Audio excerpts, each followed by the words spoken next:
ప్రతిగాధలో రాక్షసుడే హింసలు పెడతాడు, అణచగనే పుడతాడు రాజే ఒకడు.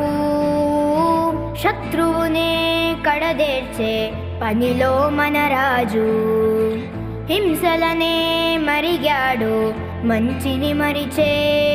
ఆ నీచుడి అంతు చూసా